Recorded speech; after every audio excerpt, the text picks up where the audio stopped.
म्हणजे दिनांक 22-23च्या मध्यरात्री साधारणपणे 1च्या सुमारास स्थानिक गुन्हे शाखा यांना मिळालेल्या माहितीवरनं आपल्याकडे एक रेड कंडक्ट करण्यात आली होती। जी रेड कोरेगाव पोलीस स्टेशनचे अधिकारी अंमलदार यांची मदत घेऊन स्थानिक गुन्हे शाखेच्या अधिकारी अंमलदारांनी ही रेड पार पाडली। या रेडमध्ये कोरेगाव गावामध्ये एका इमारतीमध्ये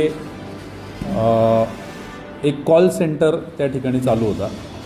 त्या कॉल सेंटरमध्ये 21 युवक आणि युवती हे कॉल सेंटर चालवत होते। ते सापडल्यानंतर त्यांच्यापैकी 5 जणांना आपण अटक केलेली आहे आणि उर्वरित जे आहेत त्यांना नोटीस देऊन तपासकामी पुन्हा बोलवण्याच्या शर्तीवरती त्यांना सोडलेलं आहे। या 21 जणांमध्ये 4 महिला देखील आहेत, मुली आहेत, तरुण मुली आहेत। आणि एकंदरीत पाहता अमेरिकन नागरिक जे असतात, या अमेरिकन नागरिकांना डिजिटल अरेस्ट करायचा आणि डॉलर्स, कुपन्स, ॲमेझॉन कुपन्स अशा विविध प्रकारे त्यांची फसवणूक करायची, त्यांच्याकडून पैसे उकळायचे, अशा प्रकारचा गुन्हा ते करत असल्याचं निदर्शनास आलं आहे। त्याबाबतचे वास्तुस्थितीदर्शक पुरावे त्या ठिकाणी आढळून आलेले आहेत आणि त्या पुराव्यांच्या आधारे आणि केलेल्या पंचनाम्याच्या आधारे या सर्वांच्या विरोधात आपण कारवाई करत आहोत।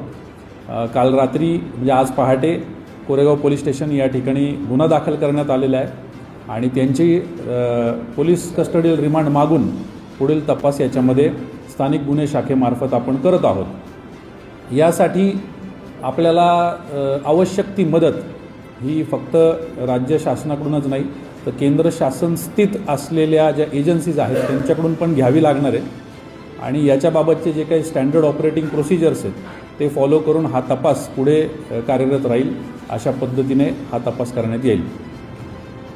एकंदरीत पाहता असा अंदाज आहे की जवळपास फेब्रुवारीच्या 1 तारखेपासून हा सगळा प्रकार त्या ठिकाणी चालू होता आणि त्याच्यामध्ये मासिक कदाचित साधारणपणे जी प्राथमिक इंट्रोगेशनमध्ये माहिती प्राप्त होते त्याच्यामध्ये महिन्याला 20 ते मिनिमम कमीत कमी महिन्याला 20 ते 25 लाख रुपयांची उलाढाल त्या ठिकाणी होत होती आणि आता म्हणजे 22 मेपर्यंत ते फुल फ्लेज्ड त्या ठिकाणी हा कॉल सेंटर चालवत होते।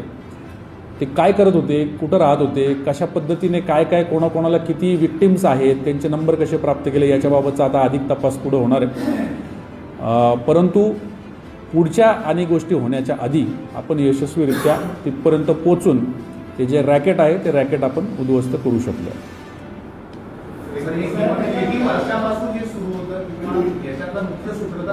जानेवारीमध्ये यांनी तिथं सगळी तयारी सुरू केली। जी प्राथमिक माहिती मिळते ती अशी आहे की सर्वसाधारणपणे जानेवारीमध्ये त्यांनी त्या ठिकाणी हा कॉल सेंटर सेटअप करण्याची तयारी पूर्ण केली आणि जानेवारीच्या अखेरीस फेब्रुवारीच्या सुरुवातीला त्यांनी त्यांचे जे कॉल्स असतात ते कॉल्स त्या ठिकाणचे सुरू केले होते आणि त्या कॉल्सच्या आधारे मग ती फसवणूक करण्याची किंवा खंडणी उकळण्याची प्रक्रिया जी आहे डिजिटल अरेस्ट करून ती सुरू करण्यात आलेली होती।